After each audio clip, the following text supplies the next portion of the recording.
When my husband stood before the board and declared he would transform my pristine $175 million island into a garish casino, he threatened to commit me to a mental institution if I objected. He viewed me as a useless ornament, completely unaware that my signature held more than just the deed. I was the secret creditor owning his entire flashy career, and tonight, I was going to repossess everything. My name is Alara. At 28 years old, I had become accustomed to existing in the background of my own life. As an art restorer, I spent my days in the quiet solitude of a studio, smelling of linseed oil and varnish, coaxing color back into centuries-old canvases. It was meticulous, patient work, the kind that required a soul capable of stillness. However, in the high-octane world of New York elite society that my husband Gavin and his mother Patricia inhabited, my profession was viewed as nothing more than a quaint, low-income hobby. They often introduced me at parties with a patronizing smile, describing my work as adorable, as if I were a child finger-painting rather than a professional preserving history. The suffocating routine of being the overlooked wife shattered on a rainy Tuesday afternoon. The catalyst was a visit from Mr. Henderson, the personal attorney of my late grandfather. He sat stiffly on our velvet sofa, opening a leather portfolio that smelled of old paper and gravity. He informed me that I was the sole beneficiary of the Ethelgard Island estate, a sprawling expanse of raw nature located in the Pacific Northwest. The room went silent as he stated the appraisal value: $175 million. The transformation in Gavin was instantaneous and terrifying. Minutes before the lawyer arrived, he had barely acknowledged my presence, too absorbed in the glowing screen of his phone. But as the words $175 million hung in the air, his posture shifted. The icy indifference that had defined our marriage for the last 2 years melted into a performance of aggressive warmth. He reached out and grasped my hand, squeezing it tight, his eyes gleaming with a hunger that had nothing to do with me and everything to do with the deed on the table. He called me darling, a term that felt foreign and sharp on his tongue. Patricia was even less subtle. She did not offer condolences for my grandfather or congratulations to me. Instead, she immediately pulled out her tablet, her manicured fingers tapping furiously as she researched real estate comparables in the region. Before Mr. Henderson had even left the building, she was on the phone, her voice pitched high and loud as she bragged to her social circle about the new family acquisition. She spoke of the island as if she had purchased it herself, framing it as a triumph of the Vance family legacy.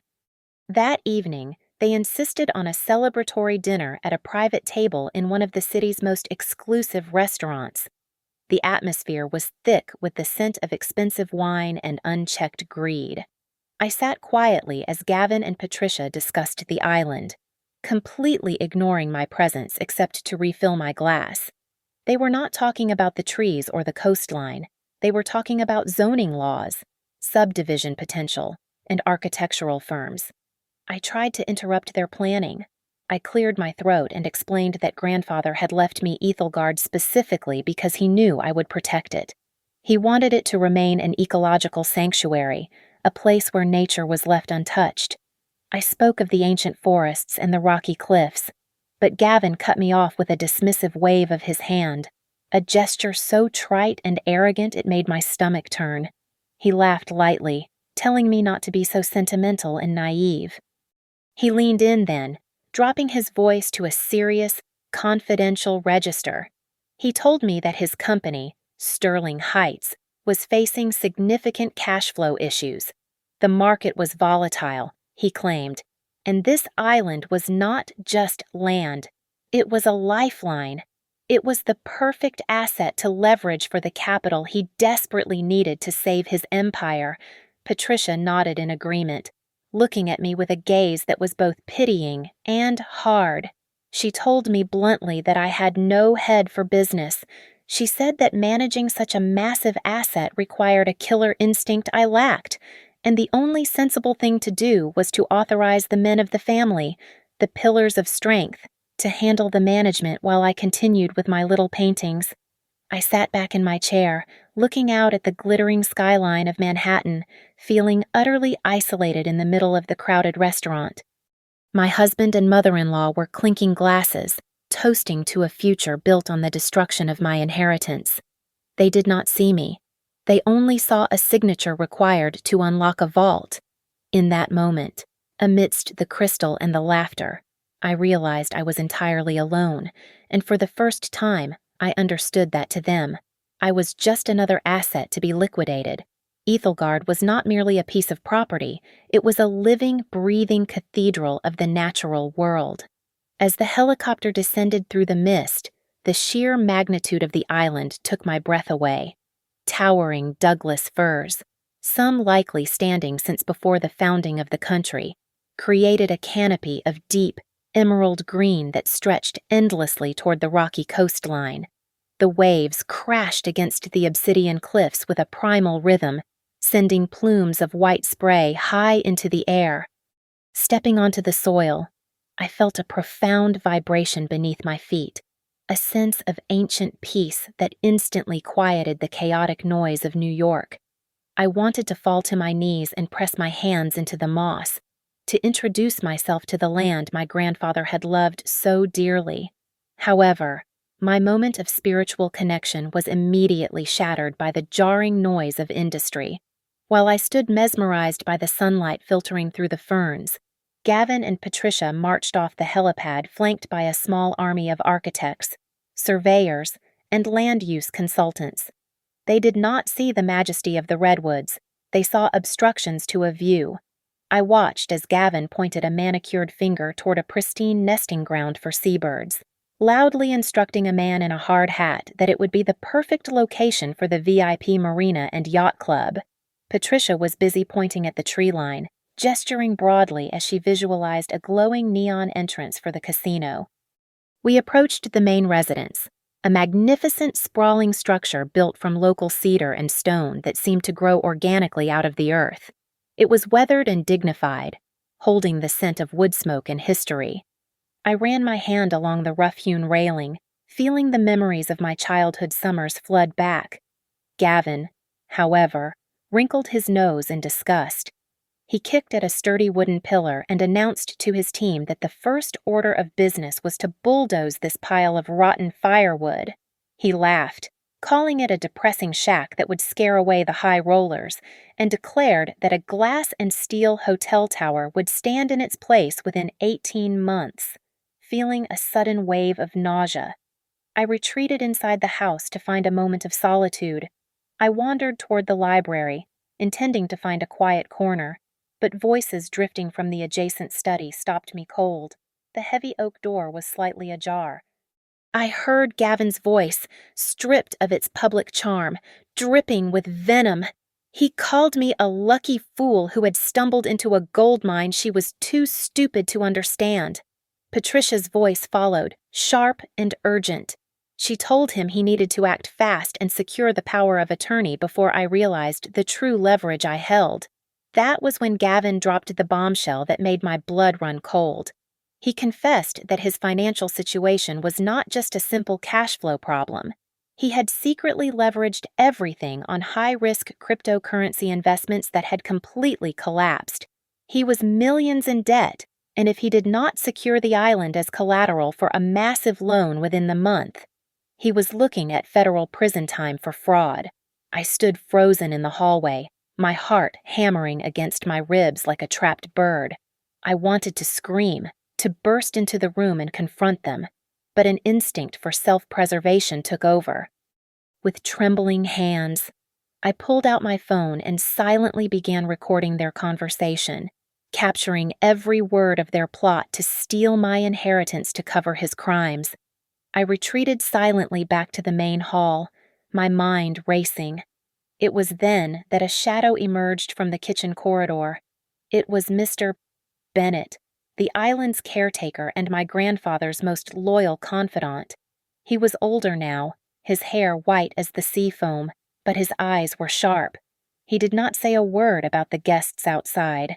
Instead, he silently beckoned me into the pantry and pressed a thick, wax-sealed envelope into my hands. He whispered that my grandfather had anticipated this exact scenario. He told me to read it alone. I hid the package inside my coat just as Gavin walked in, looking flustered and eager. Later, in the safety of the bathroom, I opened the envelope. It was a dossier containing the specific bylaws of the land trust. It revealed that the island was protected by ironclad conservation easements and, more importantly, that the deed contained a bad actor clause regarding commercial development that Gavin knew nothing about. My grandfather had not just left me land, he had left me a weapon. The moment we returned to the concrete canyons of Manhattan, the atmosphere shifted from subtle manipulation to overt siege warfare. Our penthouse, once a sanctuary of silence, transformed into a war room where Gavin was the general and I was the enemy combatant disguised as a wife. Every evening, he would return home not with flowers or conversation, but with thick, bound stacks of legal documents. He would slam them onto the marble kitchen island, uncapping a fountain pen with aggressive precision, and demand I sign the bottom line.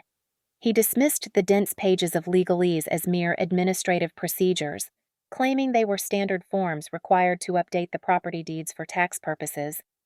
When I pushed the papers back across the granite surface, telling him calmly that I would not sign anything until I had read every single paragraph, the charming mask he wore for the public cracked completely. For the first time, I saw the raw violence simmering beneath his tailored suits. He did not hit me, but his words were physical blows. He leaned over me, trapping me against the counter, and hissed that I was an ungrateful, illiterate burden who was slowing down the only real work happening in this family. He told me my hesitation was not caution, but stupidity. While Gavin attacked me within the walls of our home, Patricia waged her war in the ballrooms and charity luncheons of the Upper East Side. She began a whisper campaign, planting seeds of doubt about my mental fortitude. She spoke in hushed, concerned tones to the city's matriarchs, suggesting that the sudden inheritance had triggered a severe episode of wealth shock. She painted me as fragile, erratic, and dangerously overwhelmed. The trap snapped shut on a Friday night. Gavin invited an old college friend, Dr. Thorne, for dinner. Thorne was a psychiatrist known for serving the elite. Throughout the meal, Gavin and Patricia subtly gaslighted me. They moved my wine glass when I looked away and then asked why I was drinking so fast. They brought up events that never happened, insisting I had forgotten them.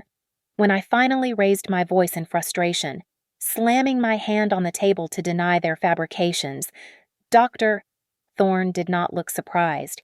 He simply pulled a small notepad from his jacket pocket and made a clinical note, exchanging a knowing look with Gavin.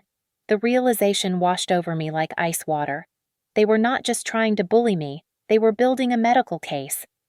They intended to have me declared mentally incompetent, paving the way for a conservatorship that would place control of the island and my entire life into Gavin's hands. Terrified, but focused, I waited until Gavin left for the office the next morning and used a burner phone to contact Mr. Davis. He was not Gavin's flashy corporate attorney, but the stoic, iron-jawed lawyer who had served my grandfather for 40 years. We met in a diner in Queens, far from the prying eyes of Manhattan society. When I explained the situation, Mr. Davis did not look shocked. Instead, he opened his briefcase and revealed a secret that changed the entire landscape of the battlefield. He explained that the trust fund holding Ethelgard was not an isolated asset. My grandfather had structured his wealth so that the trust acted as a silent angel investor for dozens of major corporations.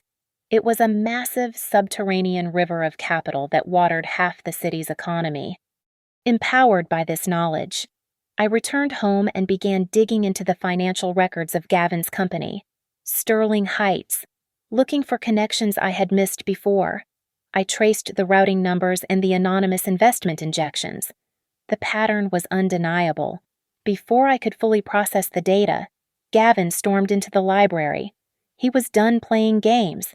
He threw a final document onto the desk, It was an irrevocable power of attorney regarding the Ethelgard resort development. He gave me a simple, brutal ultimatum. I could sign the paper and go back to playing the artist wife, or he would file for divorce immediately. He threatened to drag me through a public court battle where he would sue for equitable distribution of assets, promising to bleed me dry until I had to sell the island just to pay the legal fees. He thought he had checkmated me, but he had no idea I had just discovered I owned the board. Faced with Gavin's brutal ultimatum, I knew I had to play the part he expected of me. I lowered my eyes, allowing a calculated tremor to enter my voice, and told him that the thought of divorce was too overwhelming to process in a single moment. I begged him for just 48 hours to collect my thoughts and read through the paperwork properly before signing away my inheritance. Seeing my apparent submission, Gavin's aggression instantly morphed into smug satisfaction. He graciously granted me the time, convinced that he had finally broken my spirit. However, the moment he left the apartment to boast about his impending victory at his country club, I was in a cab heading straight to the office of Mr. Davis. The atmosphere in the room was not one of emotional distress, but of cold, hard logic. We were not there to mourn my marriage. We were there to dissect it. Mr. Davis pulled up the digital archives for something called the Lotus Investment Fund. To the outside world, Lotus was just another anonymous angel investor that had provided the initial seed money for Gavin's company, Sterling Heights. But as we peeled back the layers of corporate secrecy, the true identity of the investor was revealed. It was my grandfather. The revelation hit me with the force of a physical blow. My grandfather had not trusted Gavin, but he had loved me enough to want my husband to succeed. He had secretly injected capital into Gavin's floundering startup years ago, hiding behind the anonymity of the fund so that Gavin's fragile ego would not be bruised by taking money from his wife's family.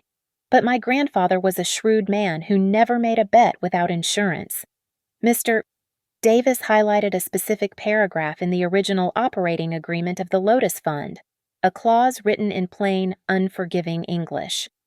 It stated that if the beneficiary, Gavin Vance, engaged in any financial dishonesty or violated the sanctity of his marriage, the funding would be considered a breach of contract. In such an event, the capital would be immediately recalled, and 100% of the equity funded by Lotus would revert to the trustee, and the trustee was me.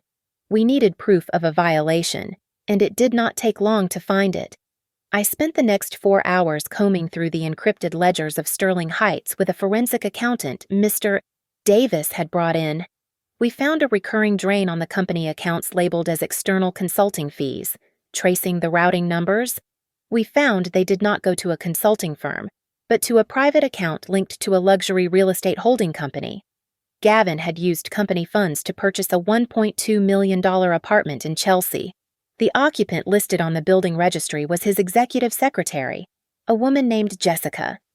He was not just cheating on me, he was stealing from his own company, and by extension, from me, to finance his infidelity.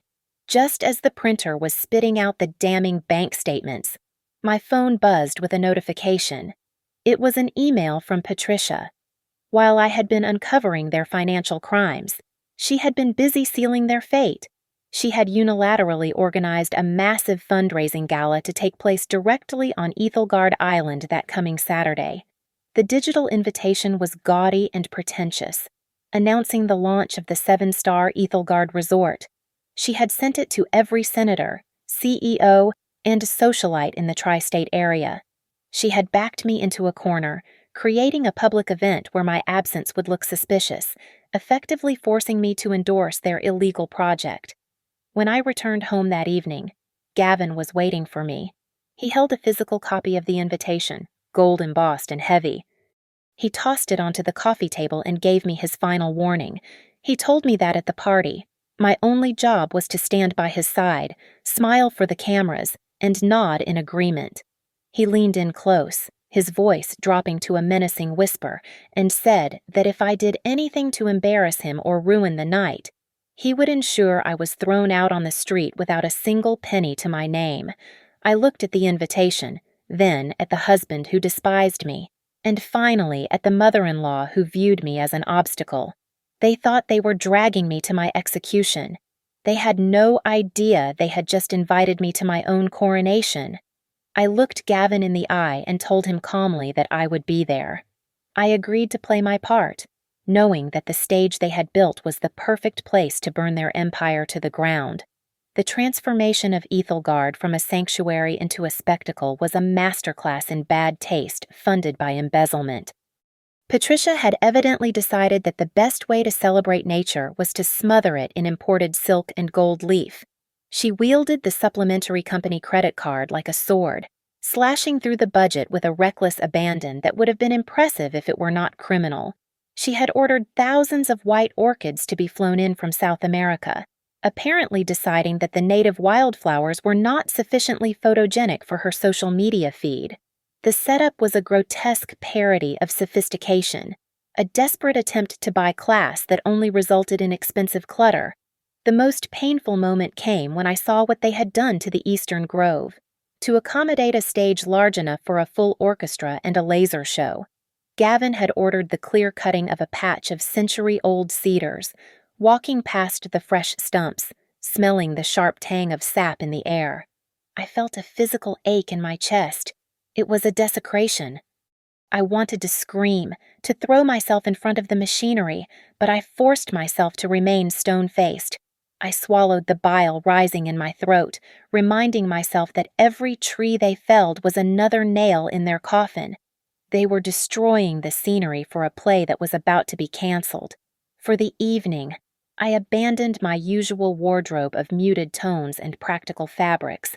If they wanted a trophy wife, I would give them one they would never forget. I chose a gown of crimson silk that clung to my frame like a second skin, a violent splash of color against the sea of black tuxedos and beige cocktail dresses. It was not a dress for a wallflower, it was a dress for a woman coming for blood. When I looked in the mirror, the timid art restorer was gone. Staring back was someone dangerous. The guests arrived in a swarm of mechanical noise. Helicopters chopped the air above the cliffs, and a fleet of yachts chugged into the bay, churning the pristine waters into a frothy mess. Gavin stood at the head of the receiving line, playing the role of the benevolent monarch to perfection. He flashed his capped teeth at investors, clasping shoulders and laughing at jokes that were not funny. He looked every inch the billionaire he pretended to be, drunk on the illusion of ownership. I joined them, and Patricia immediately pounced, her arm snaking around my waist in a grip that was more restraint than affection. She introduced me to a senator's wife with a condescending titter, explaining that I was her daughter-in-law who just dabbled in little drawings.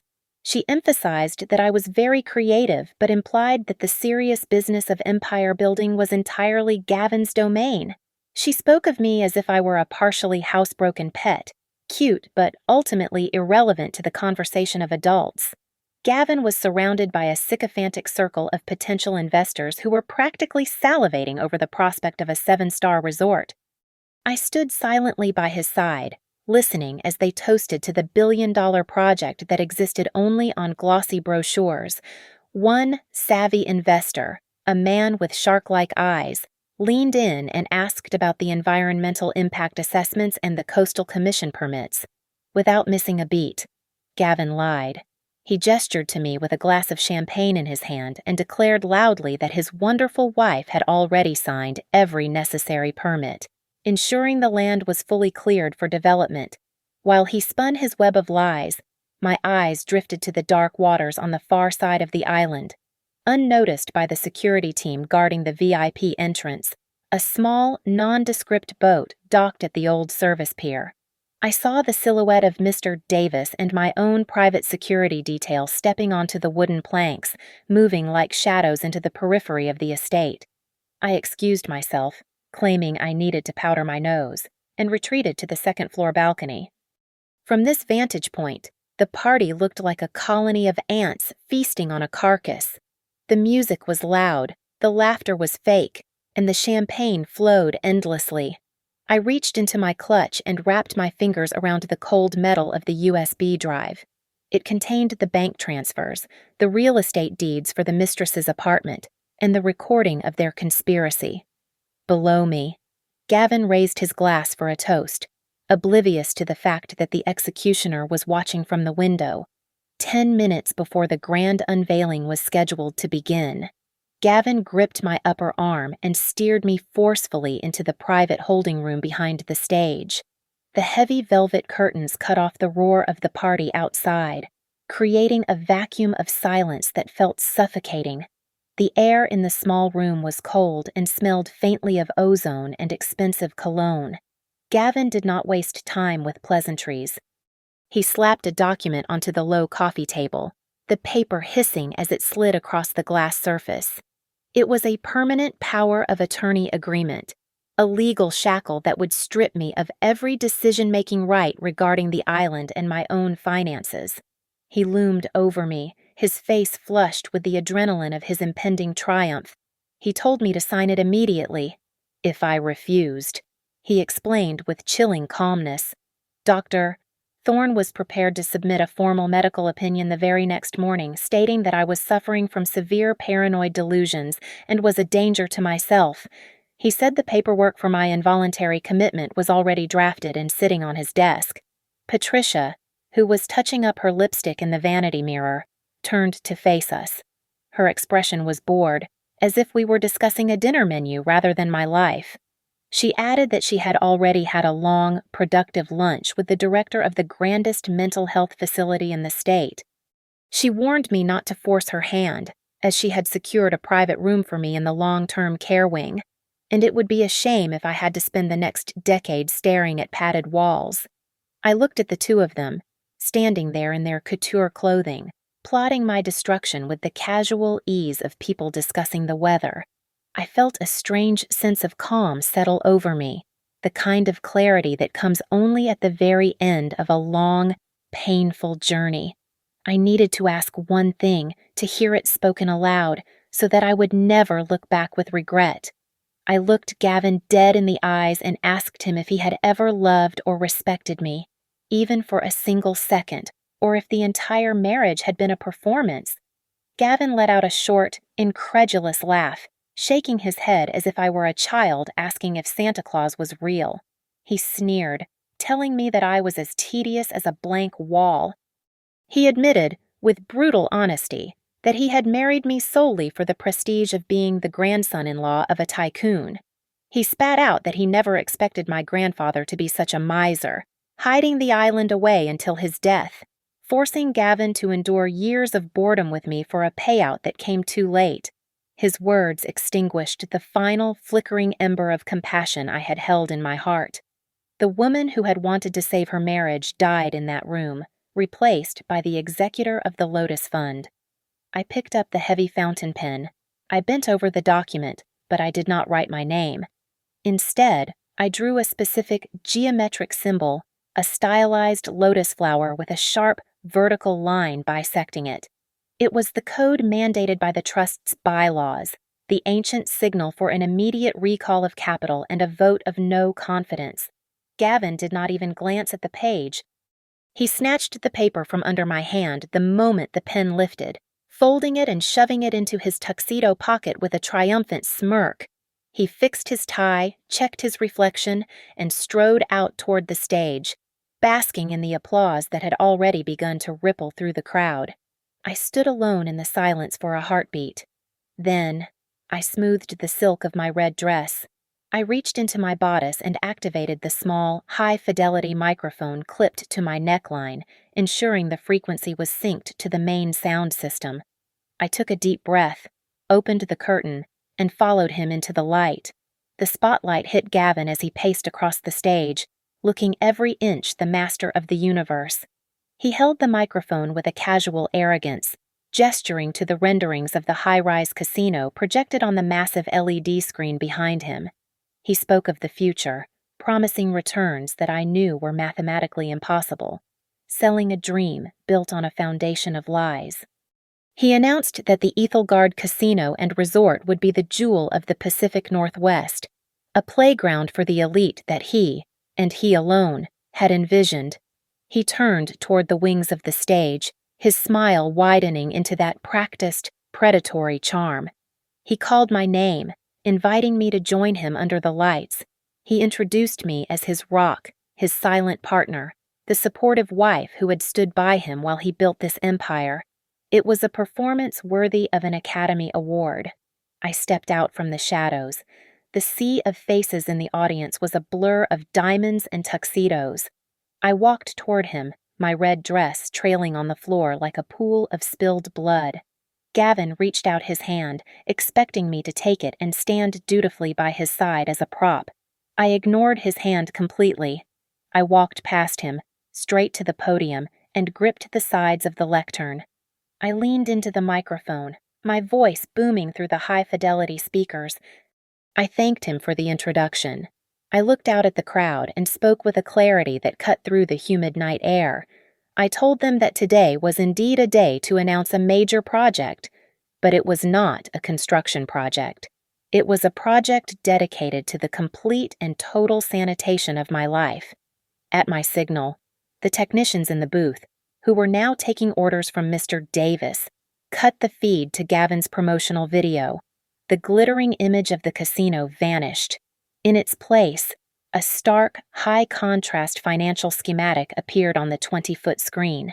It detailed a massive flow of money originating from an entity labeled the Lotus Fund and pouring directly into the operating accounts of Gavin's company, Sterling Heights. I turned to face the audience again. I announced that for the past 5 years, the solvency of Sterling Heights had been entirely dependent on angel investment from the Lotus Fund. I paused for effect, letting the silence stretch until it was painful.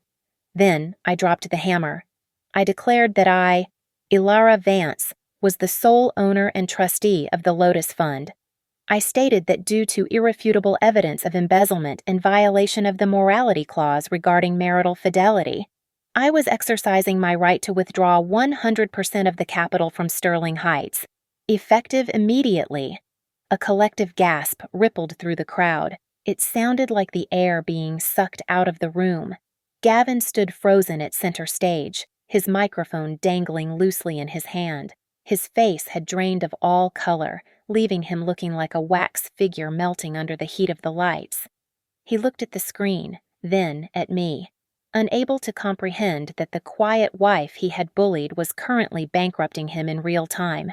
From the front row, Patricia erupted. She scrambled out of her seat, knocking over a champagne bucket.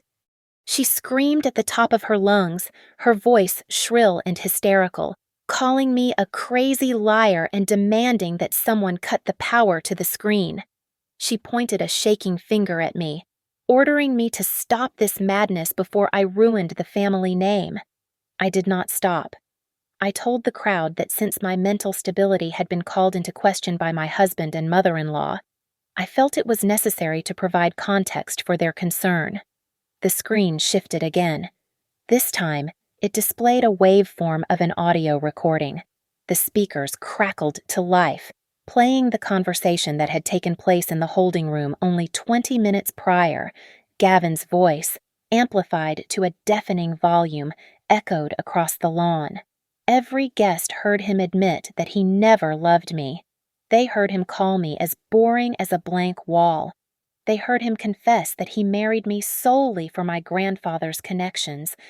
And most damning of all, they heard him outline his plan to have me involuntarily committed to a mental institution the following morning so he could seize control of my assets.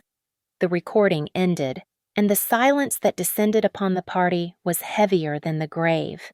The silence that followed the recording was broken by a chaotic symphony of digital chimes.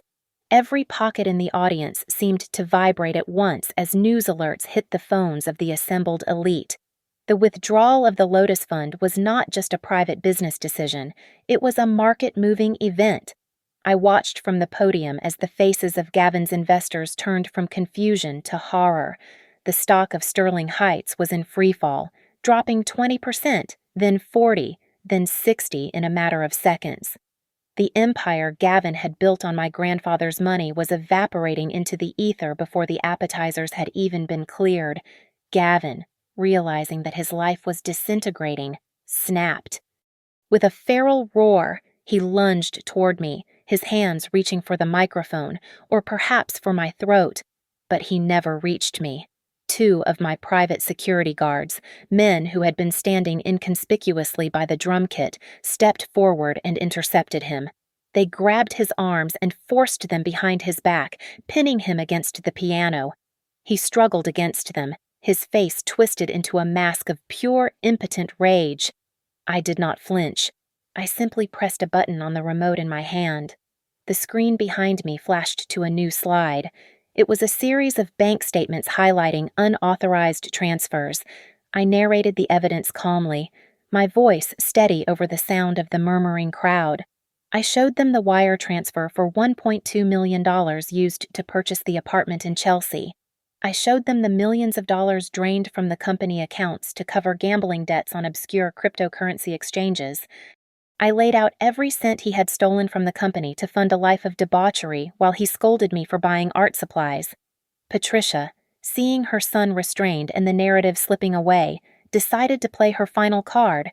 She rushed up the stairs to the stage, tears already streaming down her face in a performance that rivaled a soap opera.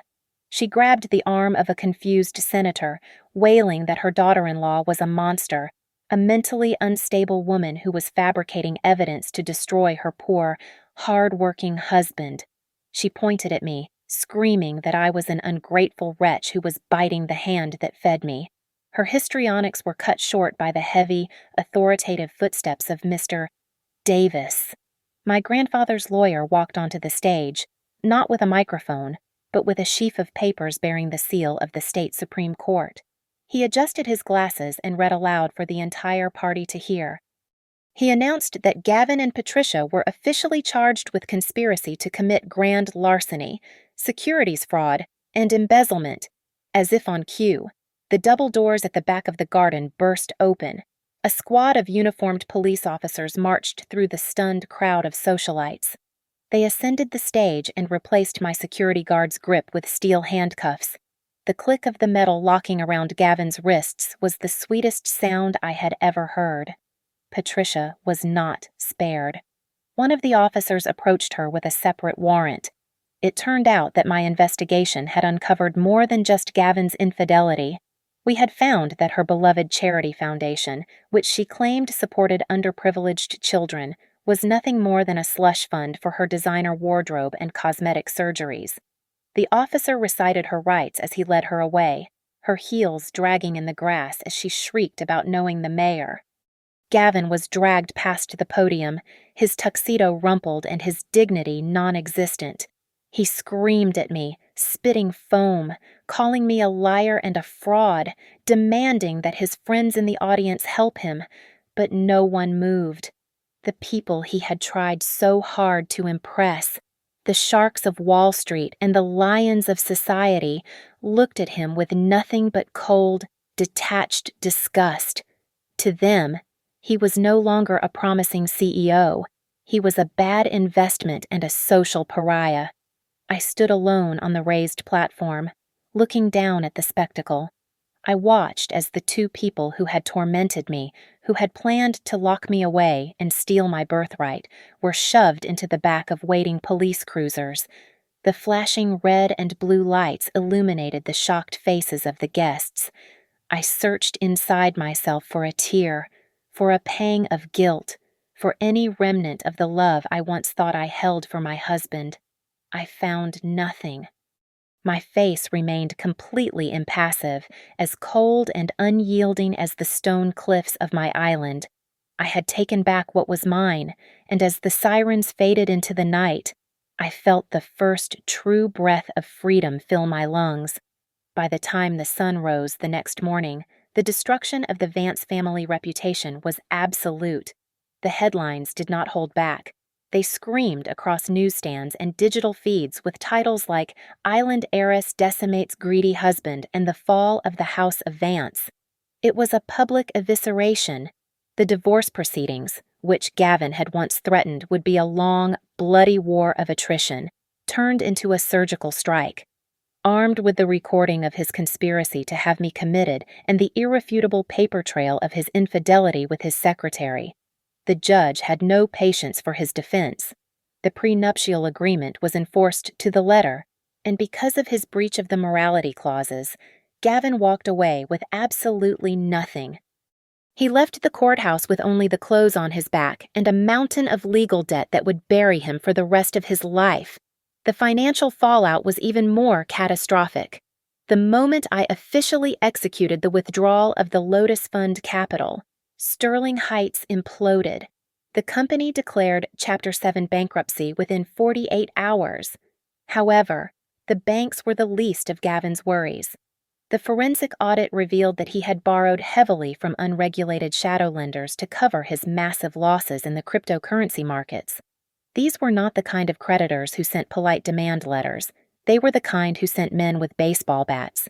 Even while he was out on bail awaiting his fraud trial, Gavin was a hunted man, constantly looking over his shoulder, terrified of the shadows he had courted. Patricia fared no better. The state attorney general moved swiftly to seize her assets.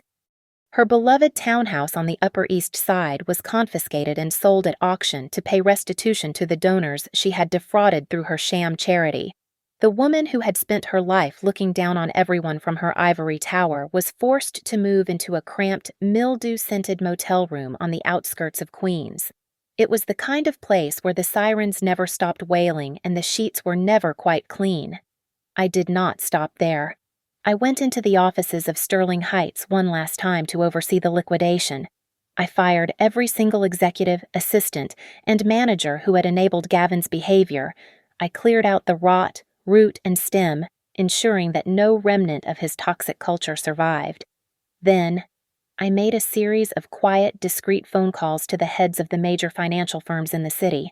I made it perfectly clear that hiring Gavin Vance would be considered a direct insult to me and the Lotus Fund.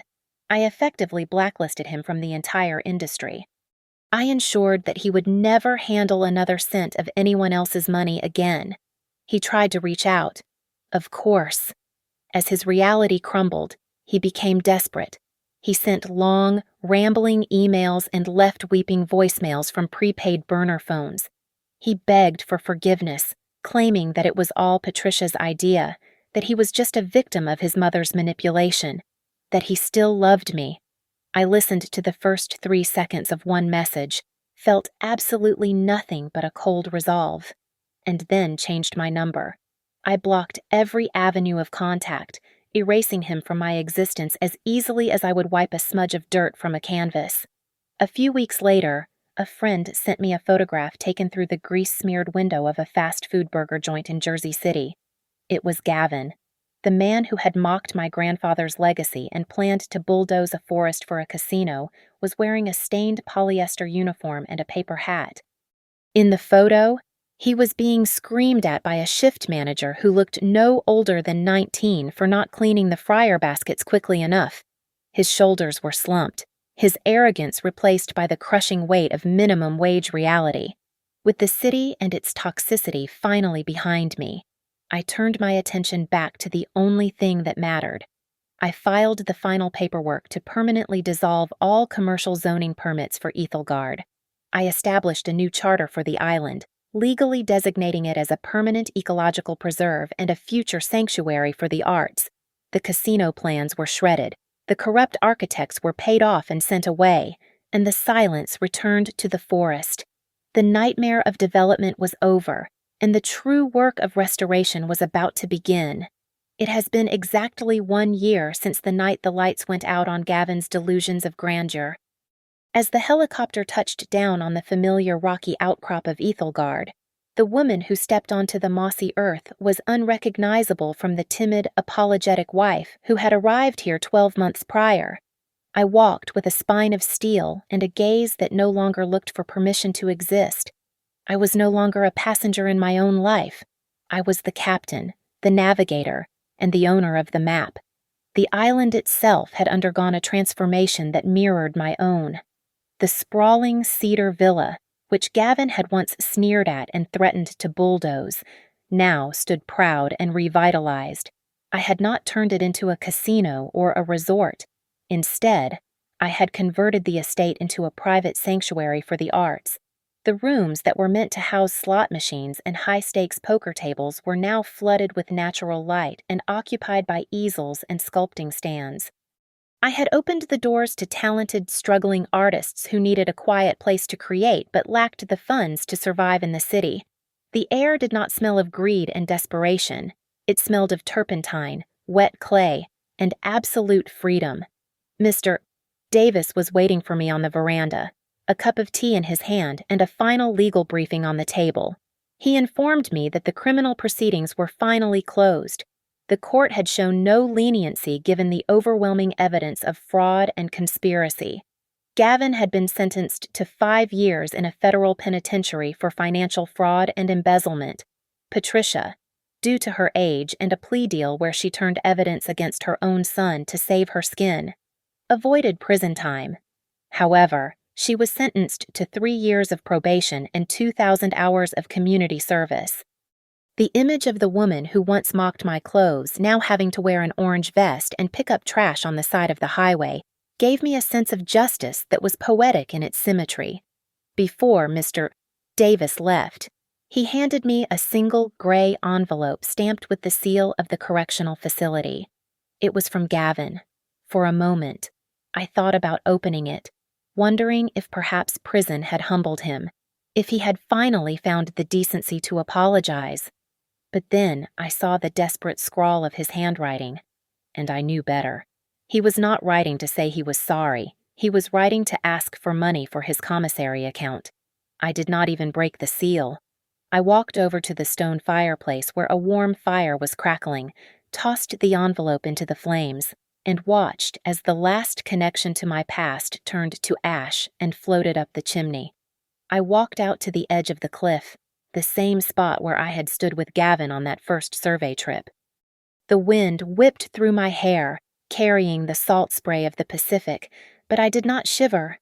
I took a deep breath, filling my lungs with the crisp, clean air, looking out at the endless horizon where the gray ocean met the sky. I realized the true nature of my inheritance. The appraisal value of $175 million was just a number on a spreadsheet. The real treasure was not the land, nor the trust fund, nor the power I now wielded in the boardroom. The greatest asset I possessed was the fact that I had walked through the fire of betrayal and come out the other side with my self-worth intact. I returned to my desk and pulled out a fresh document. It was the charter for a new venture I had been planning for months. I uncapped my pen and signed my name at the bottom, officially establishing the Alara Vance Foundation. It was a venture capital fund dedicated exclusively to financing female entrepreneurs and women escaping abusive financial control. I was taking the very fortune Gavin had tried to steal, the money he had wanted to use to destroy me, and using it to build ladders for other women to climb out of the darkness. I looked down at the signature, bold and unwavering. My husband and his mother had plotted a hostile takeover of my island and my sanity. They thought they could erase me, but in the end, they were merely footnotes in my history, while I was the one who owned it all. Thank you so much for listening to my story. Please leave a comment down below telling me where you are listening from, as I would love to connect with you and hear your thoughts. Do not forget to subscribe to Lily Revenge Stories, like this video, and hit that hype button so this story can reach even more people.